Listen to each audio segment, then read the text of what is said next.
उनके विचारों को सुनने के बाद मुझे ये लगा कि संजय निषाद वास्तव में हम लोगों के समाज के भगवान है, मसीहा है, लेकिन उनका दोहरा चरित्र हमारे।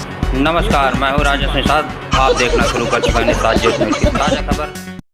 विधानसभा मझवा से बहुत ही बड़ी खबर निकल करके सामने आ रही है, जहां पर निषाद पार्टी के घोषित प्रत्याशी पुष्पलता बिंद के पति हरिशंकर बिंद ने बहुत बड़ा आरोप लगाया है निषाद पार्टी के मुखिया पर।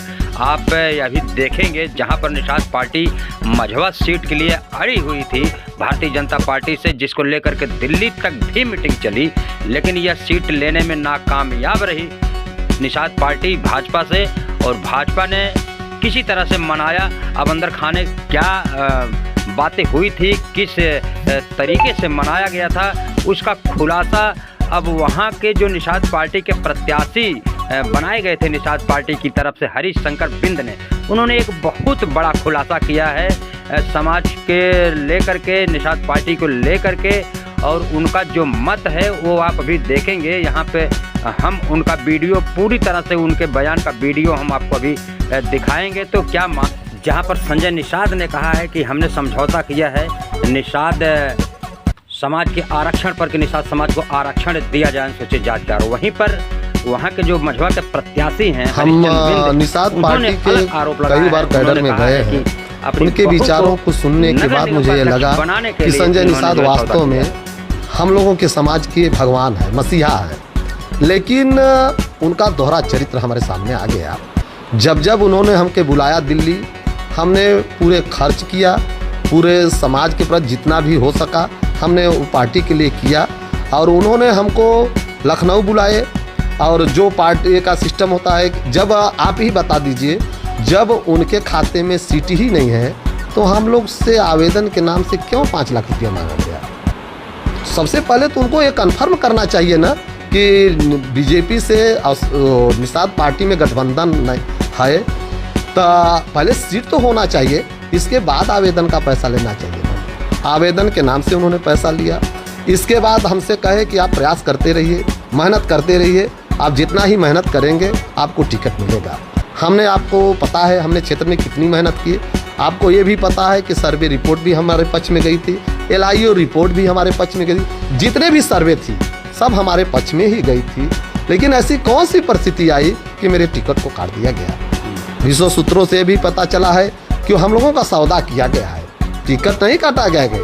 हम लोगों को हाईलाइट, हम अपने ही समाज को हाईलाइट किया जाता है, और जैसे ही हाईलाइट समाज हो जाता है, वो कुछ करने की योग्य होने लगता है, तो इन्होंने बेचने का काम करते हैं।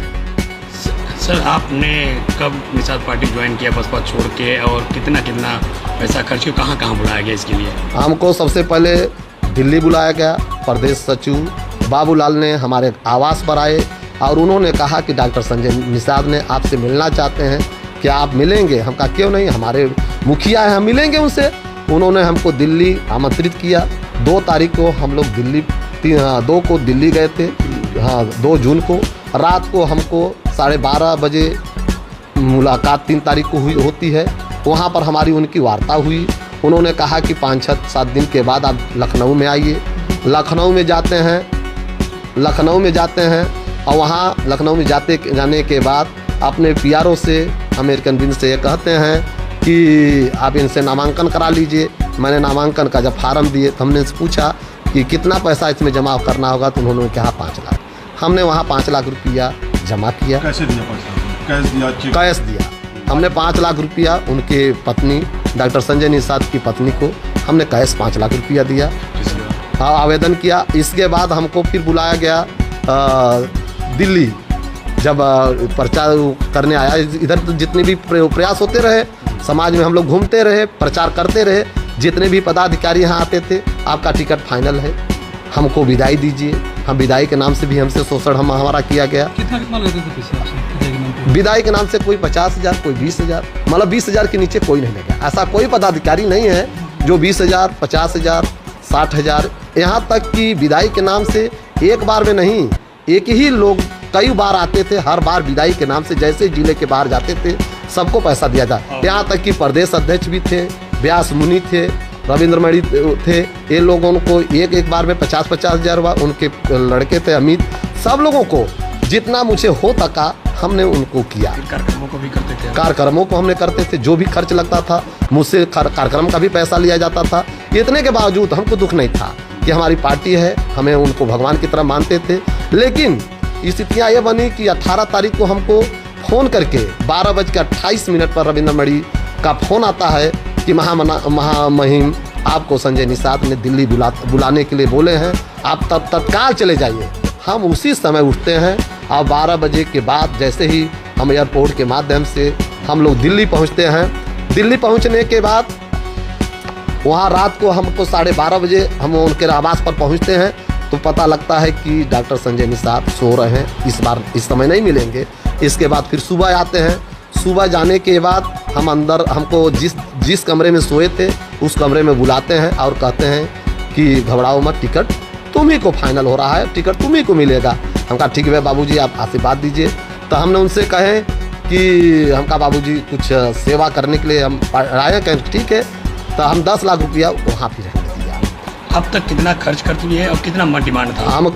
हमको खर्च में तो हमको लगता है कि यदि कुल हम कल ये भी ओपन कर देंगे और सारे लिखित दे देंगे, लेकिन हमको लगता है कि 50 के ऊपर हमारा खर्च हो चुका। अच्छा, कितना मांगे थे टिकट के नाम पे? कितना? टिकट नाम से हमसे यही कहा गया था कि 2-2 करोड़ रुपया, उनके PRO के माध्यम से हमको फ़ोन आया कि 2 करोड़ रुपया लगेगा। हमने कहा ठीक है, 2 करोड़ रुपया लगेगा, ठीक है। तो हमने उनसे कहा कि दिल्ली लेकर आओ। हमने कहा कि दिल्ली हम इतना पैसा लेकर नहीं आ पाएंगे, जहाँ कहिए मैं ट्रांसफ़र कर दूँ, और जो मेरे पास पैसा है एयरपोर्ट के माध्यम से इससे ज़्यादा पैसा लेकर नहीं जा सकते थे। हमने 10 लाख रुपया वहाँ ले गए थे और 10 लाख रुपया वहाँ दिए थे। इसके बाद उन्होंने हमसे उनके लड़के परवीन ने हमको सुनील बंसल से मिलवाए। आपके पास फ़ोटो वायरल भी हुआ होगा। उन्होंने मेरे हाथ को पकड़ा और इतना ज़बरदस्त पकड़े और लगभग 5 मिनट पकड़े रहे। हमको यह भरोसा हो गया कि टिकट मेरा ही है। और आप लोग सूची देख रहे होंगे, उसमें जो सूची निकली है, सुचिता मौर्य जो मजमा का सीट है, ओवर राइटिंग दिखाई नहीं दे रहा है। सारे मीडिया बंधु को भी पता है। मैं सभी क्षेत्रवासियों को सर अभी बताइए, जैसे नामांकन आज सर आज तो सुष्मिता मौर्य ने बीजेपी से नामांकन किया, क्या विरोध आप करेंगे या उनका समर्थन करेंगे या फिर क्या इफेक्ट पड़ने वाला है उनके चुनाव पर? चुनाव पर यही इफेक्ट पड़ेगा, जिस तरह से हम लोगों को यह पार्टी ने धोखा दिया है हमारे समाज को। समाज जानती है हमने समाज के साथ क्या काम किया है, समाज ये अच्छी तरह से जानती है। हम एक छोटा से गांव के प्रधान हैं, हमारी पत्नी है। आप पता कर लीजिए, इस ग्राम सभा में हर लड़कियों के शादी में 21,000 रुपया मैं देता हूं। मंच के माध्यम से हमने कई बार इस क्षेत्र में कहा था कि यदि मैं विधायक मेरी पत्नी बनती है, उसी दिन मैं अनाउंसमेंट कर देता कि मझमा विधानसभा के हर लड़की की शादी में 21,000 रुपया दूंगा। यह मेरा अंतरात्मा बोल रहा था, लेकिन ऐसी स्थिति आई नहीं। पार्टी ने हम लोगों के साथ धोखा दिया। यहाँ तक कि हमको 18 तारीख से 23 तारीख तक वहीं दिल्ली बैठाए रह गए। हमको मौका नहीं दिया गया, नहीं तो मुझे जिस पार्टी से मैं चाहता मुझे टिकट मिल जाती। हमको सपा भी आमंत्रित कर रही थी, बसपा भी आमंत्रित कर रही थी, लेकिन इन्होंने हमारे साथ छल किया है, धोखा हमको दिया है। मैं समाज से यही निवेदन करना चाहता हूँ, आग्रह करना चाहता हूँ, जिस तरह से उनकी बहन बेटी को धोखा इन लोगों ने दिया है, उसी तरह से समाज भी इन्हें धोखा जरूर देगा। यह मेरा विश्वास करता है। और मैं इसके लिए हर गांव में, हर क्षेत्र में, हर अपने समाज के लोगों के बीच जाऊंगा और उन लोगों से हाथ गोड़ पैर पकड़ कर कहूँगा कि यदि मुझे धोखा मिला है तो आप लोगों को भी मिलेगा। इसलिए आप लोग ऐसे लोगों को विश्वास मत करिए, इन्हें भी आप धोखा देने की प्रयास करिए। खुलेआम विरोध करेंगे, जो हमसे हो सके तो मैं करूँगा। इस तरह से आपने हरिश्चंद्र के बयानों को सुना है कि हरिश्चंद्र ने कितना बड़ा आरोप लगाया कि उनसे 5 लाख रुपया लिया गया नामांकन के आधार पर, नामांकन कराने के नाम पर। उनको कई दिन से जो है कि अलग अलग तरीक़ों से जो है कि उनसे पैसा वसूला गया, पार्टी फंड के नाम पर, पार्टी खर्चा के नाम पर, संगठन के नाम पर, और अब उन्हें टिकट नहीं दिया गया। वहीं पर डॉक्टर संजय निषाद ने कहा है कि हम निषाद आरक्षण लागू कराने की बात दिवाली के बाद कही गई है भारतीय जनता पार्टी की तरफ से कि हम निषाद आरक्षण जो है वो निषादों को लागू करेंगे, अनुसूचित जाति में शामिल करने का। तो इस तरह से अब ये देखना होगा दिवाली के बाद क्या समीकरण बनते हैं, क्या हरिश्चंद्र बिंद जी का आरोप सही होता है या फिर डॉक्टर संजय निषाद निषादों का आरक्षण लागू करवाने में कामयाब हो पाते हैं।